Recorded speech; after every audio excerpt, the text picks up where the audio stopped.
Hey kids, how are you? It's Mr. Lohan. I'm just chopping up a little wood here. As you can see, it's very macho work, and I'm very good at it. I just wanted to touch base with you a little bit because we're in the middle of lessons here. We just started the final term of the year, and we just finished doing the Milgram experiment, and I know a lot of you, after watching the video, you had certain conclusions that hopefully were changed with a different perspective when you listen to the Radio Lab episode. But again, it just raises probably more questions than answers, especially in regards to human behavior. But for the third Radio Lab, we're going to talk about the nature of evil. And in this one, we're going to talk about Iago, who is a bad guy in Macbeth. And he starts out in Shakespeare, and they'll explain this to you, but I just wanted to touch base with you a little bit. Most of the time, if you're a bad guy in Shakespeare, there's that moment where you confess, either to the audience or to the court or to whomever, that not only what you've done, but why you did it. And the one that's different is Iago. Iago's different because he never says why he does what he does. And that helps us to understand the Green River Killer.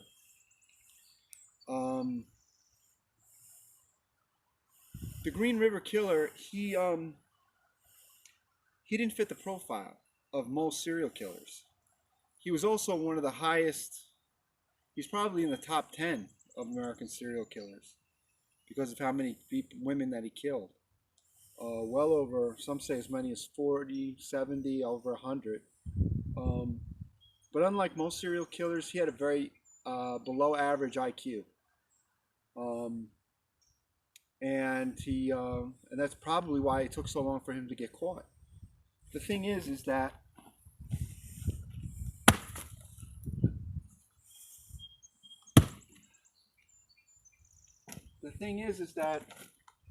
and you'll read about this, the cops that were working on it were lucky in that they got to speak to him. Most serial killers don't really like to talk about, what they've done, but he did, and they interviewed him, and they got a lot of answers for what he was doing. But at the end of the day, what freaked them out the most was the same reason with Iago. Dang it! It's that there is no answer. The Green River Killer, Gary Ridgway, basically gives them the answer that Iago gives. Don't ask me, ask yourselves. And that kind of freaks out the cops working on Gary Ridgway. And it also makes Iago one of the most sinister of Shakespeare's villains. Because at the end of the day, when it comes to evil, why do we do what we do?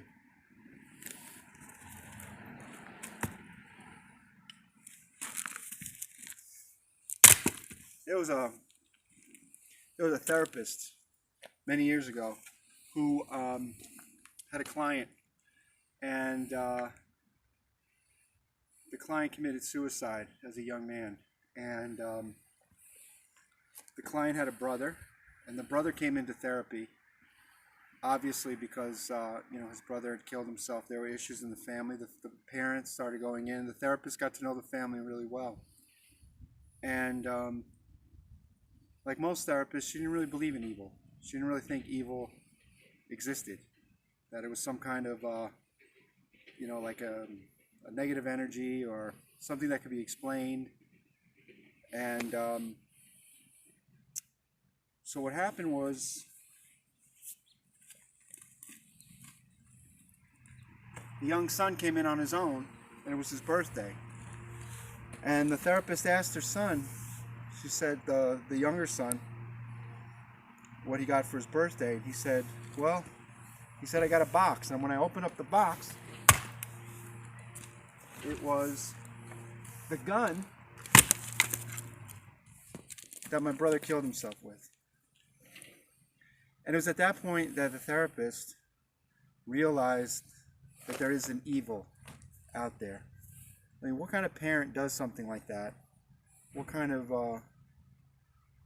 people do things like that? And that's really what I want to investigate. I want to look into it, and hopefully these two stories illuminate that for you. My next segment is going to be on Romeo and Juliet, and we're going to take a look at that, and hopefully we'll use that to wrap up for the end of the year. I hope you guys are well, and smash that subscribe button and ring that bell. Thanks, kitty.